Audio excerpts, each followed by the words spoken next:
my dear students, my dear children. We are starting a new chapter, chapter 7, The Glimpses of Free India. പ്രിയപ്പെട്ട കുട്ടികളെ, നമ്മൾ chapter 7ലേക്ക് കയറുകയാണ്. Chapter 7ൻ്റെ പേര് നിങ്ങളൊന്ന് ശ്രദ്ധിച്ചേ, the glimpses of free India. അപ്പോൾ ഇന്ത്യയുടെ ഫ്രീഡം, ആ ഫ്രീഡത്തിൻ്റെ ആ ഒരു സന്തോഷം നമ്മുടെ ജനങ്ങൾ, ഇന്ത്യയിലെ ജനങ്ങൾ എങ്ങനെയാണ് ഈ ഫ്രീഡത്തെ സ്വീകരിച്ചത്. India government, the first India government freedom ലഭിച്ചതിന് ശേഷം ചെയ്ത ഏറ്റവും പ്രധാനപ്പെട്ട ചില കാര്യങ്ങളാണ് ഈ ഒരു ഹിസ്റ്ററി ചാപ്റ്ററിൽ നമ്മൾ പഠിക്കുന്നത്. അപ്പോൾ ഫ്രീ ഇന്ത്യയിൽ കുറേ ചലഞ്ചസ് ഉണ്ടായിരുന്നു. ആ ചലഞ്ചസ് എന്തൊക്കെയാണെന്ന് നമ്മൾ ആദ്യം പഠിക്കുന്നത്. Challenges faced by the free India. എന്തെല്ലാം വെല്ലുവിളികളാണ് ഇന്ത്യക്ക് നേരിടേണ്ടി വന്നത്, അത് നമ്മൾ 1 by 1 ആയിട്ട് നമ്മൾ ഓരോന്നും പഠിക്കണം. നമുക്കൊരു 7 points അതിനകത്തുണ്ട്, നമുക്ക് ചലഞ്ചസ് ആയിട്ടുള്ളത്. പിന്നീട് നമ്മുടെ ചില അച്ചീവ്മെൻറ്റ്സിനെ പറ്റി നമ്മൾ പഠിക്കുന്നുണ്ട്. അതായത് സയൻസ്, ടെക്നോളജി, ദെൻ എഡ്യൂക്കേഷൻ, ഇങ്ങനെയുള്ള ഓരോരോ മേഖലകളിലും ഇന്ത്യ നേടിയ ആ ആരംഭത്തിൽ, at the beginning, what were the achievements of India, ഇതെല്ലാം കൂടി ചേർന്ന ഒരു ചാപ്റ്ററാണ് നമ്മുടെ ഗ്ലിംസസ് ഓഫ് ഫ്രീ ഇന്ത്യ.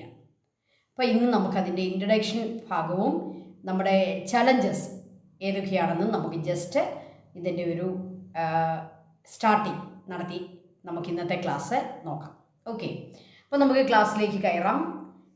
ഇവിടെ കാണുന്നത് നമുക്ക് ഒരു പുസ്തകത്തിൻ്റെ ഏറ്റവും പ്രധാനപ്പെട്ട ഒരു പുസ്തകത്തെ പറ്റിയും അതുപോലെ തന്നെ ഇന്ത്യയുടെ ആ ഒരു ഫ്രീഡം ലഭിച്ച August 15, 1947 ആ ദിവസം ഇന്ത്യയുടെ ആഘോഷങ്ങളെ സംബന്ധിച്ചുമൊക്കെയുള്ള ഒരു പിക്ചറാണ് നിങ്ങൾക്ക് തന്നിരിക്കുന്നത്. ആ പുസ്തകത്തിൻ്റെ പേര് ഫ്രീഡം അറ്റ് മിഡ് നൈറ്റ്. ഈ ഫ്രീഡം അറ്റ് മിഡ് നൈറ്റ് എന്നുള്ള പുസ്തകം എഴുതിയത് ഇന്ത്യക്കാരല്ല. അവരുടെ പേരെന്താണെന്ന് ശ്രദ്ധിച്ചേ, ഡൊമിനിക് ലാപ്പിയറും ലാറി കോളിൻസിൻ്റെയും ലോക പ്രശസ്തി നേടിയ ഒരു പുസ്തകമാണ് ഫ്രീഡം അറ്റ് മിഡ് നൈറ്റ്. ഇന്ത്യയുടെ ഫ്രീഡം സ്ട്രഗിളിനെ പറ്റിയും ഇന്ത്യക്ക് ഫ്രീഡം ലഭിച്ചതിനെ പറ്റിയുമുള്ള ഏറ്റവും മനോഹരമായൊരു ബുക്കാണ് Freedom at Midnight. Dominique ലാപ്പിയറും ലാറി കോളിൻസുമാണ് അതിൻ്റെ ഓതേഴ്സ്. August 15, 1947 ഇന്ത്യയിലെ ആഹ്ലാദം തിരതല്ലിയ ഒരു ദിവസമായിരുന്നു. ഡൽഹിയുടെ അന്നത്തെ കാഴ്ചയാണ് നിങ്ങളിവിടെ കാണുന്നത്. ചെങ്കോട്ടയിൽ നമ്മുടെ റെഡ് ഫോർട്ടിൽ അന്ന് മുതൽ ഇന്ന് വരെ നമ്മുടെ റെഡ് ഫോർട്ടിൽ ഇന്ത്യയുടെ ട്രൈകളർ ഫ്ലാഗ്, ഇന്ത്യൻ നാഷണൽ ഫ്ലാഗ് നമ്മൾ ഹോയിസ്റ്റ് ചെയ്യുകയും അവിടെ ആളുകൾ ഒന്നിച്ചുകൂടി ആ ഒരു ആഹ്ലാദം പങ്കിടുകയും ചെയ്യുന്ന മനോഹരമായ ഒരു ചിത്രമാണ് നിങ്ങൾക്ക് കാണാൻ പറ്റുന്നത്. നമ്മുടെ first prime minister Jawaharlal Nehru ആളുകളോട് സംസാരിക്കുന്നു നിങ്ങൾക്ക് കാണാം. അദ്ദേഹത്തിൻ്റെ സ്പീച്ച് നിങ്ങൾക്ക് അതിൻ്റെ ഒരു പിക്ചർ കാണാം. അതുപോലെ ആളുകൾ തിങ്ങിക്കൂടി നിൽക്കുന്നതും കാണാം. അപ്പം നമ്മുടെ ചാപ്റ്ററിൻ്റെ ഫസ്റ്റ് പേജിൽ ഡൊമിനിക് ലാപ്പിയറും ലാറി കോളിൻസും എഴുതിയ ഫ്രീഡം അറ്റ് മിഡ് നൈറ്റിലെ ഏറ്റവും പ്രധാനപ്പെട്ട ഒരു പാരഗ്രാഫ് നമുക്ക് തന്നിട്ടുണ്ട്. നിങ്ങളെല്ലാവരും വായിച്ചു നോക്കണം. ഇന്ത്യയുടെ ഫ്രീഡത്തെ ഇവിടുത്തെ നമ്മുടെ ജനങ്ങൾ എങ്ങനെ അതിനെ ആഹ്ലാദപൂർവ്വം വരവേറ്റു, അവരെന്തൊക്കെയാണെന്ന് ചെയ്തത്, അവരെ പരസ്പരം മിഠായി മധുരം വിതരണം ചെയ്തു, നല്ല ദേശഭക്തി ഗാനങ്ങളൊക്കെ ആലപിച്ച് വളരെ മനോഹരമായി ആ ദിവസത്തെ അവരെ ആഘോഷിച്ചു. Okay, India and Pakistan. നമുക്കറിയാം ഇന്ത്യയുടെ വിഭജനത്തോടു കൂടിയാണ്, പാർട്ടീഷനോടു കൂടിയാണ് ഇന്ത്യക്ക് ഫ്രീഡം കിട്ടിയത്. മൗണ്ട് ബാറ്റൻ പ്ലാനിൻ്റെ ഏറ്റവും പ്രധാനപ്പെട്ട ഒരു പോയിൻ്റ് അതായിരുന്നു, to divide India and Pakistan. India എന്നും പാകിസ്ഥാൻ എന്നും ഇന്ത്യയെ രണ്ടായിട്ട് ഡിവൈഡ് ചെയ്യണം, അതിനെ പാർട്ടീഷൻ നടത്തണം എന്നതായിരുന്നു മൗണ്ട് ബാറ്റൻ പ്ലാനിൻ്റെ ഒരു പോയിൻ്റ് അല്ലേ. നമ്മളത് പഠിച്ചതാണ് മൗണ്ട് ബാറ്റൻ പ്ലാൻ. അപ്പോൾ ഇന്ത്യ പാകിസ്ഥാനിൽ നിന്ന് ഇന്ത്യയെ പാർട്ടീഷൻ നടത്തി. അതിൻ്റെ ബൗണ്ടറി നിങ്ങളൊന്ന് കണ്ടേ. ഇന്ത്യയുടെ ബൗണ്ടറിയെ നമുക്ക് ഇവിടെ പ്രത്യേകം തിരിച്ചു കാണിക്കുന്നുണ്ട്. പാകിസ്ഥാന് ഇന്ത്യയുടെ വെസ്റ്റും ഈസ്റ്റുമായിട്ടാണ് കൊടുത്തത്. ഈസ്റ്റേൺ പാകിസ്ഥാനും വെസ്റ്റ് പാകിസ്ഥാനും. അപ്പോൾ പാകിസ്ഥാന് ഏരിയ അവരുടെ ബൗണ്ടറി തുടങ്ങുന്നത് പഞ്ചാബിൻ്റെ ഭാഗത്ത്, വെസ്റ്റിലെ പഞ്ചാബിനെ ഡിവൈഡ് ചെയ്തുകൊണ്ട് പാകിസ്ഥാന് കൊടുത്തു. അതുപോലെ തന്നെ ഈസ്റ്റിലെ ബംഗാളിനെ ഡിവൈഡ് ചെയ്തുകൊണ്ട് പാകിസ്ഥാന് കൊടുത്തു. അപ്പോൾ ഈസ്റ്റ് പാകിസ്ഥാൻ എന്ന് എഴുതിയിരിക്കുന്ന ബംഗാളിൻ്റെ ഈസ്റ്റ് ഭാഗവും വെസ്റ്റ് പാകിസ്ഥാൻ എന്ന് എഴുതിയിരിക്കുന്ന ഭാഗത്തേക്ക് നിങ്ങൾ നോക്കുക, അത് പഞ്ചാബിൻ്റെ വെസ്റ്റ് ഭാഗവുമാണ്. അപ്പോൾ പഞ്ചാബിൻ്റെ വെസ്റ്റും ബംഗാളിൻ്റെ ഈസ്റ്റും ചേർന്നതായിരുന്നു അന്നത്തെ പാകിസ്ഥാൻ. അത് രണ്ട് ഭാഗത്തായിട്ടാണ് പാകിസ്ഥാന് അവരുടെ ഏരിയ, അവരുടെ ടെറിറ്ററി അങ്ങനെയാണ് ഡിവിഷനിൽ വന്നത്. ഓക്കെ, അപ്പോൾ അത് മനോഹരമായിട്ട് കാണിച്ചിരിക്കുന്ന ഒരു മാപ്പാണ് നിങ്ങളെ കാണുന്നത്. East Pakistan, west Pakistan. നിങ്ങൾക്ക് എല്ലാവർക്കും അറിയാം, ഈസ്റ്റ് പാകിസ്ഥാൻ പിന്നീട് 1971 സ്വതന്ത്രമാവുകയും അവർക്ക് ഫ്രീഡം ലഭിക്കുകയും അവർ വെസ്റ്റ് പാകിസ്ഥാനിൽ നിന്നും വേർപെട്ട് ഒരു പുതിയ രാജ്യമായി മാറുകയും ചെയ്തു. ആ രാജ്യമാണ് ഇന്ന് നമ്മൾ ബംഗ്ലാദേശ് എന്ന് പേര് വിളിക്കുന്ന ഭാഗം. ഓക്കെ, അപ്പോൾ ഈസ്റ്റ് പാകിസ്ഥാൻ ഇന്ന് ബംഗ്ലാദേശ് എന്നാണ് അറിയപ്പെടുക. 1971 അവർക്ക് ബംഗ്ലാദേശ് എന്ന പേരോടുകൂടി ഒരു പുതിയ രാജ്യമായി അവർ മാറിയത്. അപ്പോൾ ഈ നമ്മൾ കാണുന്ന ഈ ഒരു മാപ്പ് 1947 മാപ്പാണ്. 1947. അപ്പം പാകിസ്ഥാന് കൊടുത്ത ഭാഗങ്ങൾ എല്ലാവർക്കും മനസ്സിലായല്ലോ. പഞ്ചാബിൻ്റെ വെസ്റ്റും ബംഗാളിൻ്റെ ഈസ്റ്റും. Okay, prepare a note on the partition of India and Pakistan. ഇന്ത്യയെന്നും പാകിസ്ഥാനെന്നും പാർട്ടീഷൻ നടത്തിയതിനെ പറ്റി നമുക്കൊരു നോട്ട് പഠിക്കാം. Cyril Radcliffe, a lawyer, prepared the border line for the partition of India and Pakistan. Cyril Radcliffe എന്ന പേരുള്ള ഒരു ലണ്ടൻ കേന്ദ്രമാക്കി പ്രവർത്തിക്കുന്ന ഒരു ലോയർ ആയിരുന്ന ഒരു ഇംഗ്ലീഷുകാരനാണ് ഈ മാപ്പ് പ്രിപ്പയർ ചെയ്തത്. അദ്ദേഹമാണ് ബോർഡർ ലൈൻ വരച്ച് ഇന്ത്യയെ പാകിസ്ഥാനെന്നും ഇന്ത്യയെന്നും രണ്ട് രാജ്യങ്ങളാക്കി മാറ്റിയത്. അപ്പോൾ ആ ഒരു ബോർഡർ ലൈൻ വരച്ച് ഇങ്ങനെയൊരു പാർട്ടീഷൻ നടത്തിയ ആ വ്യക്തിയുടെ പേരാണ് Cyril Radcliffe. According to this map, only the provinces of Bengal and Punjab were divided. ഇതനുസരിച്ച് പഞ്ചാബും ബംഗാളുമാണ് ഡിവൈഡ് ചെയ്തത്. I told you. Some of the British Indian provinces went to Pakistan. The majority of the territories remained with India. ഇപ്പം നിങ്ങൾ ഈ മാപ്പിലേക്ക് നോക്കിയേ, ചില British provinces മാത്രമാണ് പാകിസ്ഥാനിലേക്ക് പോയത്. മജോറിറ്റി ബ്രിട്ടീഷ് പ്രോവിൻസസും ഇന്ത്യയിലായിരുന്നു. മജോറിറ്റി ഏരിയയും ആർക്കാണ് ലഭിച്ചത്? ഇന്ത്യ എന്ന രാജ്യത്തിന് ലഭിച്ചു. വളരെ കുറഞ്ഞ ഒരു ടെറിട്ടറി മാത്രമാണ് പാകിസ്ഥാനിലേക്ക് അവർ മാറ്റിയത്. ദെൻ വെസ്റ്റ് ബംഗാൾ റിമൈൻ വിത്ത് India, east Bengal become east Pakistan. West Bengal നമ്മുടെ ബംഗാൾ എന്ന് പറയുന്ന ഇന്ത്യയുടെ തന്നെ ടെറിട്ടറി ആയിട്ട് നിൽക്കുകയും ഈസ്റ്റ് ബംഗാൾ ഈസ്റ്റ് പാകിസ്ഥാൻ എന്ന പേരിലേക്ക് പാകിസ്ഥാന് ലഭിക്കുകയും ചെയ്തു. Okay, similarly East Punjab become part of India and West Punjab went to Pakistan. പഞ്ചാബിനെ രണ്ടാക്കി ഡിവൈഡ് ചെയ്തു. അതിലെ ഈസ്റ്റ് ഭാഗം ഇന്ത്യയുടെ ഭാഗമായിട്ട് നിന്നു, വെസ്റ്റ് ഭാഗം പാകിസ്ഥാന് പോയി. അതാണ് വെസ്റ്റേൺ പാകിസ്ഥാൻ എന്നറിയപ്പെടുക. Okay, Sylhet become part of East Pakistan following the referendum. ആസാമിൻ്റെ ഭാഗത്തുള്ള ആ പർട്ടിക്കുലർ പ്രദേശം ഈസ്റ്റ് പാകിസ്ഥാൻ്റെ ഭാഗമായിട്ട് മാറുകയും ചെയ്തു. അതിനുവേണ്ടി ഒരു റെഫറൻഡം അവിടെ നടന്നു. എന്താണ് റെഫറൻഡം? ജനങ്ങളോട് യെസ് ഓർ നോ എന്ന് ചോദിക്കുന്ന ഒരു കാര്യമാണ്. ഒരു ഇലക്ഷൻ പോലെ ആളുകളോട് അവരുടെ ഒപ്പീനിയൻ ചോദിക്കുന്ന ഒരു ഡെമോക്രസിയിലെ ഒരു മെത്തേഡാണ് റെഫറൻഡം. അപ്പോൾ ആസാമിലെ ജനങ്ങളോട് അവരുടെ യെസ് ഓർ നോ, അത് പാകിസ്ഥാനിലേക്ക് പോകണോ ഇന്ത്യയിലേക്ക് നിൽക്കണോ എന്നൊരു റെഫറൻഡം അവിടെ നടത്തുകയും ആ പ്രദേശം ഈസ്റ്റ് പാകിസ്ഥാനിലേക്ക് ചേർക്കുകയും ചെയ്തു. ഇതേത് പ്രോവിൻസ് ആയിരുന്നു?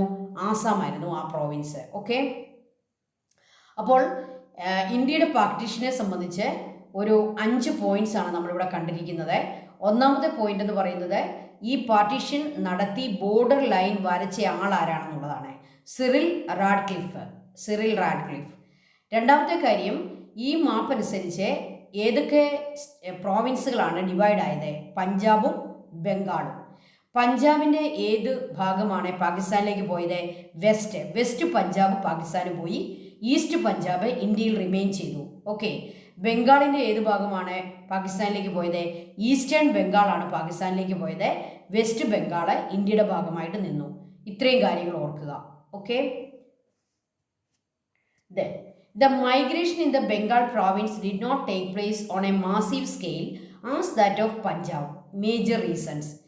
അതായത് ബംഗാളിലും പഞ്ചാബിലും ഈ പാർട്ടീഷൻ നടന്നതുകൊണ്ട് തന്നെ, അവിടെ ബോർഡർ വന്നതുകൊണ്ട് തന്നെ ഈസ്റ്റേൺ ബംഗാളിലേക്ക് പോയ ആളുകൾ അവർക്കിഷ്ടമുണ്ടെങ്കിൽ അവർക്ക് വെസ്റ്റിലേക്ക് വരാനും, അതുപോലെ വെസ്റ്റേൺ പഞ്ചാബിലേക്ക് പോയ ആളുകൾക്ക്, പാകിസ്ഥാൻ്റെ ഭാഗമായിട്ട് മാറിയ ആളുകൾക്ക് ഇന്ത്യയിലേക്ക് വരണമെങ്കിൽ അവർക്ക് ഇന്ത്യയിലേക്ക് വരാനുമുള്ള ഒരു പ്രൊവിഷൻ കൊടുത്തിട്ടുണ്ടായിരുന്നു. അതായത് അവർക്കൊരു പ്രത്യേക സമയം കൊടുത്തു. നിങ്ങൾക്ക് ആർക്കെങ്കിലും വെസ്റ്റിൽ നിന്ന് ഈസ്റ്റിലേക്കോ ഈസ്റ്റിൽ നിന്ന് വെസ്റ്റിലേക്കോ അവർക്ക് മൈഗ്രേറ്റ് ചെയ്യണമെങ്കിൽ അതിനുള്ള എല്ലാ അവകാശവും അവർക്ക് കൊടുത്തു. അപ്പോൾ നമുക്കറിയാം, സ്വാഭാവികമായിട്ടും മുസ്ലിംസ് വെസ്റ്റേൺ പഞ്ചാബിലേക്കും അതുപോലെ തന്നെ ഈസ്റ്റേൺ ബംഗാളിലേക്കും മൂവ് ചെയ്യുകയും ഹിന്ദുസ് വെസ്റ്റ് പഞ്ചാബിൽ നിന്നും ഈസ്റ്റിലേക്കും ഈസ്റ്റേൺ ബംഗാളിൽ നിന്ന് വെസ്റ്റ് ബംഗാളിലേക്കും മൈഗ്രേറ്റ് ചെയ്യുകയും ചെയ്തു. ഓക്കെ, അത് സ്വാഭാവികമായിട്ടും അങ്ങനെ സംഭവിച്ചു. അതായത് നാച്ചുറലാണ്. അപ്പോൾ ഹിന്ദുക്കളൊക്കെ ഈസ്റ്റ് ബംഗാളിൽ നിന്ന് നമ്മുടെ വെസ്റ്റ് ബംഗാളിലേക്ക് വന്നു. കാരണം അവർക്ക് ഇന്ത്യയിൽ ജീവിക്കുന്നതായിരുന്നു അവർക്ക് കൂടുതൽ ഇഷ്ടം. അതുപോലെ തന്നെ മുസ്ലിംസ് ആയിട്ടുള്ള ആളുകൾ അവരെ ഈസ്റ്റേൺ ബംഗാളിലേക്ക് മൂവ് ചെയ്യുകയും ചെയ്തു. പക്ഷേ ഇവിടുത്തെ ക്വസ്റ്റ്യൻ എന്താണെന്ന് നോക്കിയേ, ബംഗാളിലെ ഈ മൈഗ്രേഷൻ അധികം വലിയ സ്കെയിലിൽ നടന്നില്ല, ഒരു മാസീവ് സ്കെയിലിൽ നടന്നില്ല. എന്നാൽ പഞ്ചാബിൽ ഈ ഒരു മൈഗ്രേഷൻ, അതായത് ഈസ്റ്റേൺ പഞ്ചാബിൽ നിന്ന് വെസ്റ്റിലേക്ക് മുസ്ലിംസും വെസ്റ്റേൺ പഞ്ചാബിൽ നിന്ന് ഈസ്റ്റിലേക്ക് ഹിന്ദുസും വലിയ തോതിൽ ഒരു മാസീവ് സ്കെയിലിൽ ഒരു മൈഗ്രേഷൻ നടന്നു. എന്തുകൊണ്ട് പഞ്ചാബിൽ അത് മാസീവ് സ്കെയിലിൽ നടന്നു, ബംഗാളിൽ എന്തുകൊണ്ട് അത്ര മാസീവ് സ്കെയിലിൽ അത് നടന്നില്ല, വലിയ മൈഗ്രേഷൻ അവിടെ നടന്നില്ല? എന്താണ് ഇതിൻ്റെ കാരണം? ഓക്കെ, നമുക്ക് 3 കാരണങ്ങൾ പറയാം.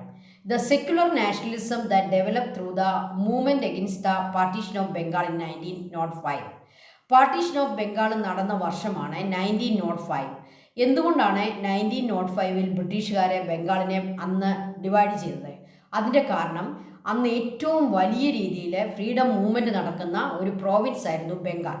അപ്പം ബംഗാളിൽ നിന്നും ധാരാളം ലീഡേഴ്സ്, ഫ്രീഡം സ്ട്രഗിളിൻ്റെ ലീഡേഴ്സും ഫ്രീഡം സ്ട്രഗിളിന് ഏറ്റവും കൂടുതൽ ശക്തി ഉണ്ടായിരുന്ന സ്ഥലമായിരുന്നു ബംഗാൾ. അപ്പോൾ ഫ്രീഡം സ്ട്രഗിളിൻ്റെ ശക്തി കുറയ്ക്കാൻ വേണ്ടിയാണ് ബ്രിട്ടീഷുകാരെ ബംഗാളിനെ ഡിവൈഡ് ചെയ്തത്. ആ ഡിവിഷനെതിരായിട്ട് ബംഗാളിൽ വലിയ രീതിയിലുള്ള പ്രൊട്ടസ്റ്റ്, അതിനെതിരെയുള്ള മൂവ്മെൻറ്റ്സ് നടക്കുന്നുണ്ടായിരുന്നു. ആ ഒരു സെക്യുലർ നാഷണലിസം ബംഗാളിൽ ഉണ്ടായിരുന്നത് കൊണ്ട് എന്ത് സംഭവിച്ചില്ല, ബംഗാളിലെ മുസ്ലിങ്ങൾ ആരും പാകിസ്ഥാൻ്റെ ഭാഗത്തേക്കോ പാകിസ്ഥാൻ്റെ ഭാഗത്ത് ഉണ്ടായിരുന്ന ഈസ്റ്റ് ബംഗാളിലെ ഹിന്ദുസ് ആരും ഈ വെസ്റ്റ് ബംഗാളിലേക്കോ മൈഗ്രേറ്റ് ചെയ്യാൻ താല്പര്യപ്പെട്ടില്ല. കാരണം എന്താ, അവരുടെ മനസ്സ് മുഴുവൻ എന്തായിരുന്നു, സെക്യുലർ നാഷണലിസം ആയിരുന്നു, മതേതര നാഷണലിസം ആയിരുന്നു. അവർക്കൊരു മതത്തോടും അങ്ങനെ വലിയ ഇതൊന്നുമില്ല. കാരണം എന്താണ്, ഫ്രീഡം മൂവ്മെൻറ്റിൻ്റെ കാലഘട്ടം മുഴുവൻ ബംഗാളെ വളരെ ഉറച്ച രീതിയിലുള്ള ഫ്രീഡം മൂവ്മെൻറ്റ് നടത്തുകയും സെക്യുലർ മനോഭാവം, സെക്യുലർ നാഷണലിസത്തിലേക്ക് വരികയും ചെയ്ത സ്ഥലമായിരുന്നു. അതുകൊണ്ട് മൈഗ്രേഷൻ നടന്നില്ല. ഹിന്ദുക്കളൊക്കെ ഈസ്റ്റേൺ ബംഗാളിൽ തന്നെ റിമൈൻ ചെയ്തു. അതുപോലെ തന്നെ മുസ്ലിങ്ങളൊക്കെ ഇന്ത്യയുടെ ഭാഗത്ത് തന്നെ നിന്നു. അവർക്ക് ആർക്കും പോകണമെന്ന് തോന്നിയില്ല. നിങ്ങൾക്ക് മനസ്സിലായെന്ന് വിചാരിക്കുന്നു. പക്ഷേ പഞ്ചാബിൽ അതല്ലായിരുന്നു സ്ഥിതി. വെസ്റ്റ് പഞ്ചാബിലേക്ക് ഈസ്റ്റേൺ പഞ്ചാബിൽ നിന്നും മുസ്ലിങ്ങളും വെസ്റ്റേൺ പഞ്ചാബിൽ നിന്നും ഈസ്റ്റേൺ പഞ്ചാബിലേക്ക് ഹിന്ദുസും വലിയ തോതിൽ മാസീവ് സ്കെയിലിൽ വലിയ മൈഗ്രേഷൻ നടന്നു. എന്നാൽ ബംഗാളിൽ അങ്ങനെ വലിയ മൈഗ്രേഷൻ നടന്നില്ല. അതിൻ്റെ കാരണം എന്താണ്? ഒന്നാമത്തെ, secular nationalism that develop through the movements against the partition of Bengal in 1905. Then second reason is the linguistic unity of Bengal. Western ബംഗാളിലാണെങ്കിലും ഈസ്റ്റ് ബംഗാളിലാണെങ്കിലും അവരെ ബംഗാളി ഭാഷയാണ് സംസാരിക്കുക. അവർക്കൊരു ലിംഗ്വിസ്റ്റിക് യൂണിറ്റി ഉണ്ടായിരുന്നു. എന്താണ് ലിംഗ്വിസ്റ്റിക് യൂണിറ്റി? ഭാഷാപരമായ ഒരു ഐക്യം ഉണ്ടായിരുന്നു. അപ്പോൾ അവർക്കൊരിക്കലും പാകിസ്ഥാൻ്റെ ഭാഗത്തേക്ക് പോകണമെന്നോ പാകിസ്ഥാനിലുള്ള ഹിന്ദുക്കൾക്ക് ഇന്ത്യയുടെ ഭാഗത്തേക്ക് വരണമെന്നോ തോന്നിയില്ല. കാരണം എന്താ, അവിടെയാണെങ്കിലും ഇവിടെയാണെങ്കിലും അവർ സംസാരിക്കുന്നത് എന്താണ്? ബംഗാളി ഭാഷയാണ്, ബംഗ്ലാ ഭാഷ. Okay. The Brahmaputra river and its tributaries hindered the sudden migration to both the countries. Brahmaputra എന്ന് പറയുന്ന ഹിമാലയൻ റിവറും അതിൻ്റെ ട്രിബ്യൂട്ടറികളും ഈ ഭാഗത്ത് മുഴുവൻ ഒഴുകുന്നുണ്ട്, അല്ലേ, ഫ്ലോ ചെയ്യുന്നുണ്ട്. ഈ നദികളിലൂടെ പെട്ടെന്ന് തന്നെ ഈസ്റ്റ് ബംഗാളിലേക്കോ വെസ്റ്റ് ബംഗാളിലേക്കോ മൈഗ്രേറ്റ് ചെയ്തു പോവുക അത്ര എളുപ്പമായിരുന്നില്ല. അപ്പോൾ ഈ നദി കടക്കാനുള്ള ബുദ്ധിമുട്ടും ആളുകൾ മൈഗ്രേറ്റ് ചെയ്യാതിരിക്കാനുള്ള ഒരു റീസണായിരുന്നു. അപ്പോൾ ബ്രഹ്മപുത്ര നദിയും ട്രിബ്യൂട്ടറീസും അവർക്കൊരു ഹിൻഡ്രൻസ്, ഒരു hindered the sudden migration. Then the linguistic unity and the secular nationalism that develop through the freedom movement are the reasons for what this migration in the Bengal province did not take place on a massive scale, that of Punjab. എല്ലാവർക്കും മനസ്സിലായെന്ന് വിചാരിക്കുന്നു. പഞ്ചാബിൽ നല്ല രീതിയിൽ migration നടന്നു partition കഴിഞ്ഞ്, എന്നാൽ ബംഗാളിൽ നല്ല രീതിയിലുള്ള മൈഗ്രേഷൻ ഉണ്ടായില്ല. അതിൻ്റെ റീസൺസാണ് നമ്മൾ പഠിച്ചത്. ഓക്കെ, ഇതാണ് ആ പാർട്ടീഷൻ സമയത്തുള്ള റെഫ്യൂജീസിൻ്റെ, ഇന്ത്യയിൽ നിന്നും പാകിസ്ഥാനിലേക്കും പാകിസ്ഥാനിൽ നിന്നും ഇന്ത്യയിലേക്കുമുള്ള റെഫ്യൂജീസിൻ്റെ ആ വലിയ ഫ്ലോയാണ് നിങ്ങൾ ഈ കാണുന്നത്. അന്ന് ട്രെയിനിൽ കയറാൻ ആളുകൾ തിക്കിത്തിരക്കുന്നതാണ് നിങ്ങൾ രണ്ടാമത് കാണുന്ന പിക്ചറ്. പാകിസ്ഥാനിലേക്ക് പോകുന്ന ട്രെയിനുകൾ നിറഞ്ഞും മുസ്ലിങ്ങൾ പോകുന്നു, അതുപോലെ ഇന്ത്യയിലേക്ക് വരുന്ന ട്രെയിനുകൾ നിറച്ച് ഹിന്ദുക്കൾ വരുന്നു. ആ രീതിയിൽ വലിയ ഒരു മൂവ്മെൻറ്റ്, വലിയൊരു റെഫ്യൂജി മൂവ്മെൻറ്റ് ഈ പാർട്ടീഷൻ സമയത്ത് നടന്നു, നമ്മുടെ ഇൻഡിപെൻഡൻസിൻ്റെ സമയത്ത് നടന്നു. ആരാണ് റെഫ്യൂജി? അഭയാർത്ഥികളെയാണ് നമ്മൾ റെഫ്യൂജീസ് എന്ന് വിളിക്കുക. അതായത് സ്വന്തമായിട്ടുള്ള ലാൻഡും സ്വന്തമായിട്ടുള്ളതെല്ലാം ഒരു ഭൂമിയിൽ ഉപേക്ഷിച്ച് ഒന്നുമില്ലാത്തവരായി മറ്റൊരു ഭൂമിയിലേക്ക് മൈഗ്രേറ്റ് ചെയ്ത് വരുന്നവരെ നമ്മൾ വിളിക്കുന്ന പേരാണ് റെഫ്യൂജീസ്. അതിന് മലയാളത്തിൽ അഭയാർത്ഥികൾ എന്ന് പറയും. കാരണം വെസ്റ്റേൺ ബംഗാളിൽ നിന്ന് പോകുന്ന മുസ്ലിംസിൻ്റെ സ്ഥലവും അവർക്കുള്ള എല്ലാ പ്രോപ്പർട്ടികളും അവർ അവിടെ ഉപേക്ഷിച്ചിട്ട് അവർ ഈസ്റ്റ് ബംഗാളിലേക്ക് പോവുകയാണ്. അതുപോലെ തന്നെ ഈസ്റ്റേൺ പാകിസ്ഥാനിലുള്ള മുസ്ലിങ്ങളെ അവിടെയുള്ള എല്ലാം ഉപേക്ഷിച്ചിട്ടാണ് വെസ്റ്റേൺ പാകിസ്ഥാനിലേക്ക് പോകുന്നത്. അതുപോലെ വെസ്റ്റേൺ പാകിസ്ഥാനിലുള്ള ഹിന്ദുക്കളെ അവർക്കുള്ളതെല്ലാം, അവർക്കുള്ള ഭൂമിയും സ്വത്തും അവരുടെ വീടും എല്ലാം വെസ്റ്റേൺ പഞ്ചാബിൽ ഉപേക്ഷിച്ചിട്ടാണ് ഹിന്ദുക്കൾ എങ്ങോട്ട് വരുന്നത്? ഈസ്റ്റേൺ പഞ്ചാബിലേക്ക് വരുന്നത്. അപ്പോൾ അങ്ങനെ വരുന്ന ആളുകളെ നമ്മൾ വിളിക്കുന്നതാണ് റെഫ്യൂജി. വലിയൊരു പ്രോബ്ലമായിരുന്നു ഈ റെഫ്യൂജീസ്. അവർ പുതിയ സ്ഥലത്ത് വന്നു കഴിയുമ്പോൾ അവർക്ക് വീടില്ല, അവർക്ക് ലാൻഡില്ല, അവർക്ക് ഓക്യുപ്പേഷൻ ഇല്ല, അവർക്ക് പണമില്ല. അപ്പോൾ അവർ തെരുവിൽ ഇങ്ങനെ കഴിയുന്ന കുറേ ആളുകളെ. അപ്പോൾ എന്തെല്ലാം ക്ലാഷസ് സംഭവിക്കുമെന്ന് നിങ്ങൾ ഓർക്കുക. Which are the problems created by partition of India? ഇന്ത്യയുടെ പാർട്ടീഷനെ കൊണ്ട് എന്തെല്ലാം പ്രോബ്ലമാണ് ഉണ്ടായത്? പ്രോബ്ലമേ ഉള്ളൂ. പാർട്ടീഷൻ ഒരിക്കലും നടക്കാൻ പാടില്ലാത്ത ഒരു കാര്യമായിരുന്നു. അത് ബ്രിട്ടീഷുകാർ അത് അനിവാര്യമാണെന്ന് തോന്നുകയും അവരങ്ങനൊരു ഡിസിഷനിലേക്ക് എത്തുകയും ചെയ്തു. ഏതായാലും ഇന്ത്യയുടെ പാർട്ടീഷൻ ഗാന്ധിജിയുടെ മനസ്സിൽ ഏറ്റവും വലിയ ഒരു വേദനയായിട്ട് അവിശേഷിപ്പിച്ചുകൊണ്ടാണ് ആ ഒരു പാർട്ടീഷൻ നടന്നത്. ഏതായാലും ഈ ഇന്ത്യയുടെ പാർട്ടീഷൻ വലിയ പ്രോബ്ലംസ് ക്രിയേറ്റ് ചെയ്തു. ഒരു 5 എണ്ണം നമുക്ക് പഠിക്കാം. Hundreds and thousands of refugees flowed from India to Pakistan and from Pakistan to India. ഇന്ത്യയിൽ നിന്നും പാകിസ്ഥാനിലേക്കും പാകിസ്ഥാനിൽ നിന്നും ഇന്ത്യയിലേക്കും hundreds thousands of refugees flowed, അല്ലെ, ആയിരക്കണക്കിന് റെഫ്യൂജീസ് ഇങ്ങനെ ഒഴുകേണ്ടി വന്നു, അങ്ങനെ പോകേണ്ടി വന്നു. Widespread violence took place. നമുക്കറിയാം, ഇന്ത്യയിൽ നിന്നും പാകിസ്ഥാനിലേക്ക് പോകുന്ന ട്രെയിനുകളിൽ ഇവിടെയുള്ള ആളുകൾ അവരെ കൊന്നു കളയുന്ന അവസ്ഥയുണ്ടായിരുന്നു. അതുപോലെ തിരിച്ചും വെസ്റ്റേൺ പഞ്ചാബിൽ നിന്നും ഈസ്റ്റേൺ പഞ്ചാബിലേക്ക് വരുന്ന ഹിന്ദുക്കളെയും കൊന്നുകളയുന്ന അവസ്ഥയുണ്ടായിരുന്നു. അപ്പോൾ വലിയ വയലൻസ് സംഭവിച്ചു. അതിക്രമങ്ങളെ, ആയുധമെടുത്തുള്ള പോരാട്ടങ്ങൾ സംഭവിച്ചു. And 10,000 were killed. ധാരാളം ആളുകൾ കൊല്ലപ്പെട്ടു. Communal riots broke out in places like Kolkata, Delhi and Lahore. പാകിസ്ഥാനിൽ പോയ ലാഹോറിലും ഇന്ത്യയുടെ ഭാഗമായിരുന്ന കൽക്കത്തയിലും ഡൽഹിയിലുമൊക്കെ വലിയ കമ്മ്യൂണൽ റൈറ്റ്സ് ഉണ്ടായി. എന്താണ് കമ്മ്യൂണൽ റൈറ്റ്സ്? കമ്മ്യൂണിറ്റികളെ അങ്ങോട്ടും ഇങ്ങോട്ടും വെട്ടിക്കൊല്ലുക. ഏത് കമ്മ്യൂണിറ്റിയാണെന്ന് ചോദിക്കുന്നു, അവനെ കൊല്ലുന്നു. അല്ലാതെ പേഴ്സണലി ഒരു പ്രശ്നമില്ലാത്ത ആളുകളെ ഒരു പർട്ടിക്കുലർ കമ്മ്യൂണിറ്റിയിലായതുകൊണ്ട് മാത്രം കൊല്ലപ്പെടുന്നു. അങ്ങനെ ആളുകളെ കൊന്നു തീർത്തു. അതാണ് കമ്മ്യൂണൽ റൈറ്റ് എന്ന് പറയുന്നത്. ഇങ്ങനെയുള്ള കമ്മ്യൂണൽ റൈറ്റ്സ് വർഗീയ ലഹളകൾ broke out places like Kolkata, Delhi and Lahore. Another problem, communal riots. ഒന്നാമത്തെ പ്രോബ്ലം എന്താണ്? Thousands and hundreds of refugees flow from Pakistan to India and India to Pakistan. Then second problem, violence took place and thousands and lakhs of people killed. Then communal riots broke out. Many women were disowned. എന്താണ് ഈ dishonoured എന്ന് ഉദ്ദേശിക്കുന്നത്? അവരെ മാനഭംഗപ്പെടുത്തി. ധാരാളം സ്ത്രീകൾ അങ്ങനെ മാനഭംഗപ്പെട്ടു. Okay, numerous women and children become victims of abduction. സ്ത്രീകളും കുട്ടികളുമായിരുന്നു ഈ വയലൻസിൻ്റെ എല്ലാ ഇരകളെ. അതിന് നമ്പർ പറഞ്ഞിട്ടില്ല, ന്യൂമറസ് എന്നാണ് പറഞ്ഞിരിക്കുന്നത്, ന്യൂമറസ്. ഓക്കെ, അപ്പോൾ ഇത്രയും പ്രോബ്ലംസ് ഉണ്ടാക്കിയതാണ് ഈ partition. Communal rights, wide spread violence, അല്ലേ? ആർക്കും ഒരു സേഫ്റ്റിയും ഇല്ലാത്ത അവസ്ഥ, എപ്പോൾ വേണമെങ്കിലും കൊല്ലപ്പെടാവുന്ന ഒരു അവസ്ഥ ഇന്ത്യയിലുണ്ടായി. അതായിരുന്നു നമ്മുടെ പാർട്ടീഷൻ്റെ ഏറ്റവും വലിയ പ്രോബ്ലം. ഈ പ്രോബ്ലം ഒന്ന് പഠിച്ചോണേ. ഇവിടെ ഒരു വലിയൊരു അത്യാഹിതം നമ്മുടെ രാജ്യത്ത് സംഭവിച്ചു. അതെന്തായിരുന്നു? ഗാന്ധിജിയെ ഷൂട്ട് ചെയ്ത് കൊന്നു, അല്ലേ?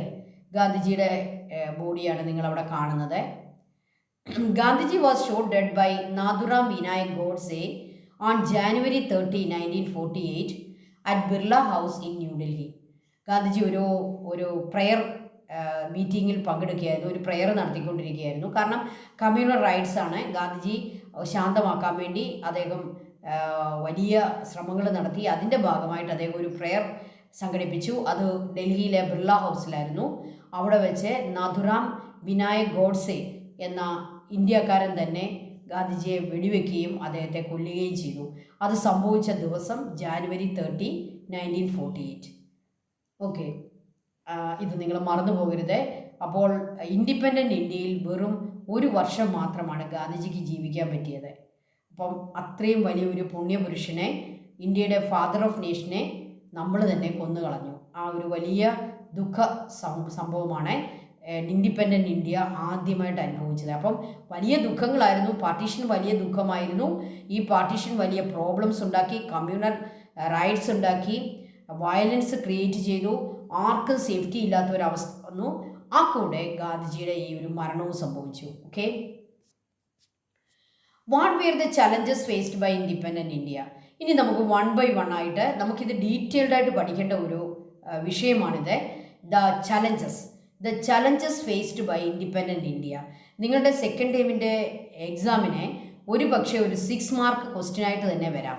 What were the challenges faced by independent India? ഒന്നാമത്തെ ചലഞ്ച് റീഹാബിലിറ്റേഷൻ ഓഫ് റെഫ്യൂജീസ്.